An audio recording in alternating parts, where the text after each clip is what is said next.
Chainsaw Man is rapidly growing in popularity, especially in the West. Fan art floods Twitter, and hell, a dozen or so people have recognized my shirt out in public. Chainsaw Man is already ranked 5th most popular on my anime list and 2nd on any list. As far as a Western audience goes, it's the most popular a manga has ever become without a released adaptation. Of course, the anime is about to come out, and I imagine it will make the series explode to even greater heights if the trailer's influence has anything to say. Not to mention, part 2 of the manga is soon approaching. What makes Chainsaw Man's popularity so bizarre to me is that it's on the fringe of what is popular and what is experimental. It is an intense, weird, vulgar, and cutting-edge manga, yet so many people have seemed to fallen in love with what I used to think would be the unwanted child of Weekly Shonen Jump.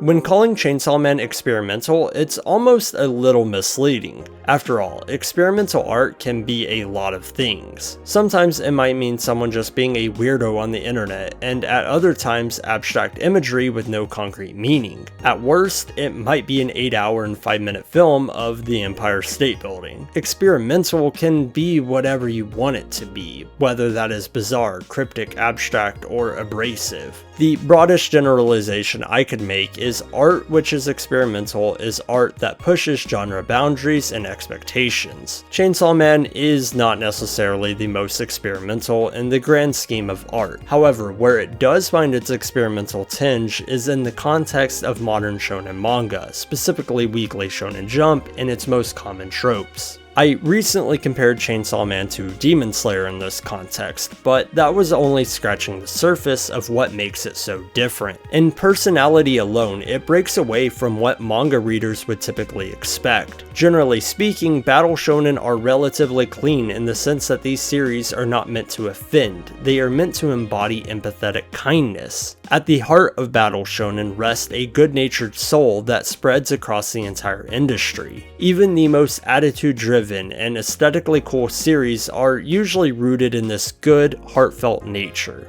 Chainsaw Man is a rude, distorted perversion of shonen. It has a loud and abrasive personality that trickles down into how the characters are written, the blood-pumping action, and even the most surreal of imagery. Everything about it is offensive in the way that South Park or Deadpool is. In a world where shonen manga are typically seen as motivational, uplifting, or empathetic, anything that so radically disobeys that notion is bound to be a little different. This isn't a heartwarming story about a kind boy wanting to save people around him. This is Chainsaw Man, a series as overwhelmingly repugnant, and I mean that in the best way possible. The humor is stupid and gross. The characters have so many personality flaws. It is driven by violence, death, and sex. It is effectively tearing down everything that the shonen next to it represent. I don't know that Chainsaw Man could be considered as experimental if it were in a smaller, seinen magazine or was a Western comic.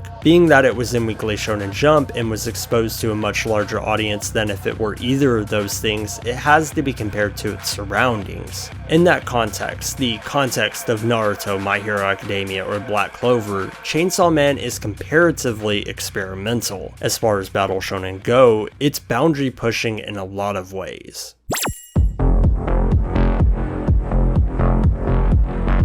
Ultraviolence is one of those areas that truly pushes what a manga in Weekly Shonen Jump can get away with. It doesn't quite reach the heights of seinen such as Berserk or Gantz, but the action is still vehemently violent. The action is never mere battles between two characters, it is frequently furious fights to the death that end as bloodbaths. Characters die left and right, bodies get mutilated, and limbs are torn off. This is a different breed of action when compared to the likes of other Weekly Shonen Jump series. Of course, this degree of violence will not appeal to everyone, but for someone a little hungry for ultraviolence, Chainsaw Man cannot be rivaled by any other modern shonen. In some ways, it feels like a modern interpretation of the 1970s manga by Go Nagai, Devilman. As cartoonish as it may appear by today's standards, Devilman had even more intense violence and graphic content, conceptually speaking. It was about as offensive as a manga could have been for its time, and Chainsaw Man does for modern shonen what Devilman did for shonen of 50 years ago, challenge the limits of what is acceptable for shonen manga. In that regard, both are game changers.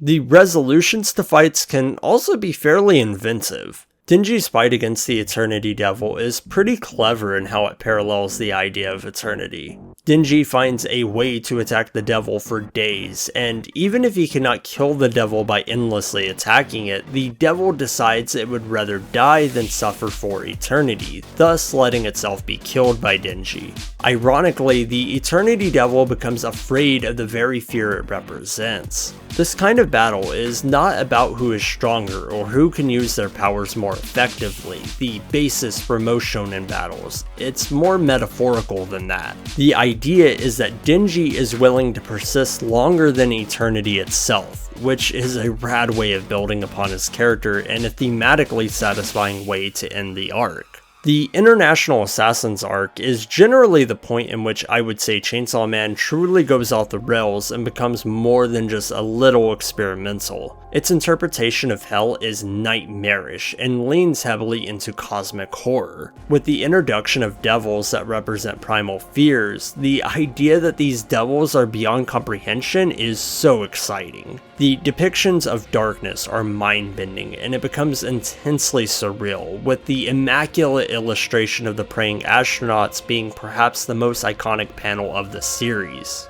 Both the concepts and visual imagery of Chainsaw Man are out of this world. Despite the art's rawness and admittedly occasional low quality, its level of ingenuity is so far beyond what most manga are even attempting. The structure and pacing of Chainsaw Man is also worth talking about because I think it might be the most experimental part of the entire manga. Rather than long arcs with long downtimes, the story is always jumping to the next thing before it gets too comfortable. The pacing is blisteringly fast. Fights are often finished in a couple chapters, the downtime between major story events is minimal, and the arcs never last more than a volume or two. In only 11 volumes, it manages to accomplish an outstanding amount of story, action, and character building.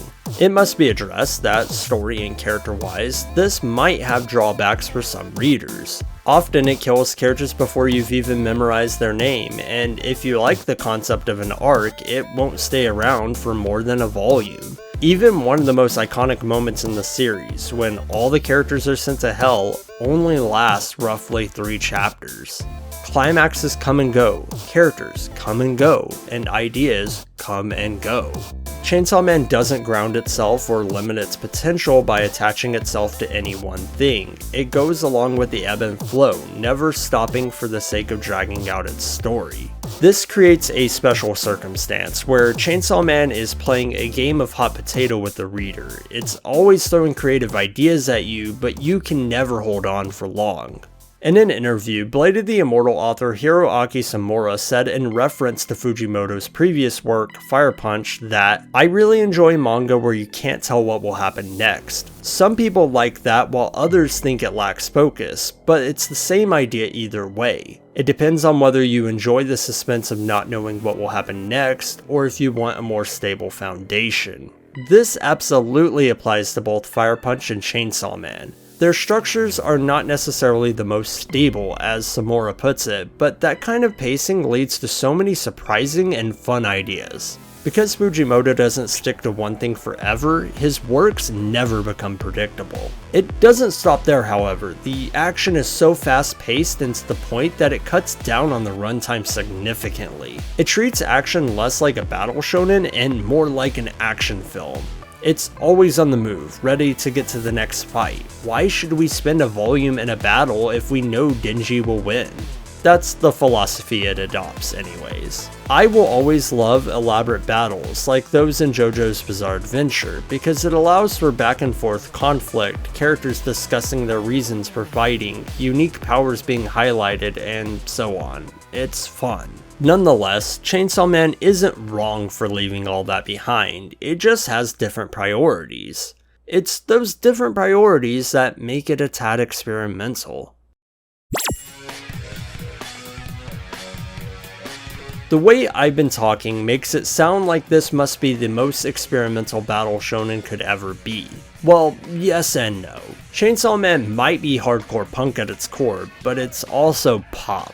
What do I mean by that? Well, in music discourse, pop sensibility is often used to describe bands like Death Grips or 100 gecs. These two, along with others, are experimental groups that produce music most people shouldn't traditionally enjoy, but somehow find a rather large following nonetheless. The pop sensibility being that these bands create catchy hooks and earworms despite being sonically off-putting at first listen. Even if the sounds are intense, distorted, or noisy, these bands still make songs that follow a coherent song structure and sound good to a significant number of people. Their pop sensibility pulls them out of being obscured, thus giving them a limelight in pop culture. The last thing I want to say about the lyrics, though, is that Death Grips just knows how to write a hell of a hook. Every track on here is amazingly catchy, which is a feat considering how ugly and harsh and uninviting this album is. If you can withstand the force, a lot of these tracks are going to stick with you. A fair amount of experimental music does not reach this kind of level though. Take the genre of free jazz for example, a genre so dense in chaos that it loses all semblance of song structure, harmony, and catchiness. No matter the medium, if art derails from structure too much, it tends to result in a lack of mainstream appeal. To get back to the topic of manga, I believe this pop sensibility analogy works really well in describing the world of experimental manga. It would be easy to think of manga as a linear spectrum that ranges from experimental to standard or non-experimental, but let's add an axis to that spectrum to represent pop sensibility. Now we are looking at 4 quadrants that represent the entire medium of manga.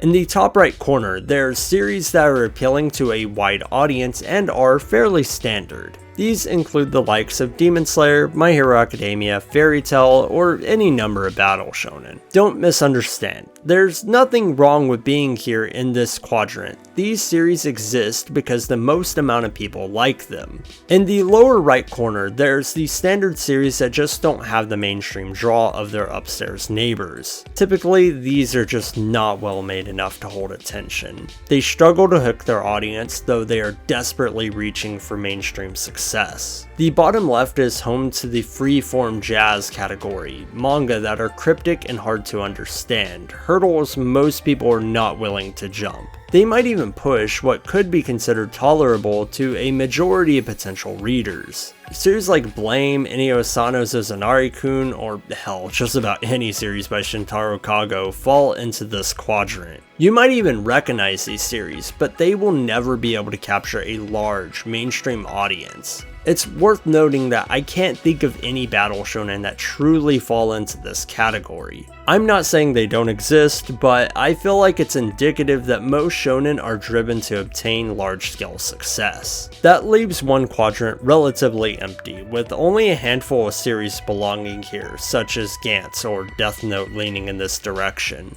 This is the rare cross-section, the fringe, between what is popular and what is experimental. When looking exclusively at battle shonen manga, most fall somewhere on the right half of this graph, with the most successful reaching up to the top. So few battle shonen, especially those released in Weekly Shonen Jump, meet in this particular place. It's probably no surprise, but Chainsaw Man belongs here.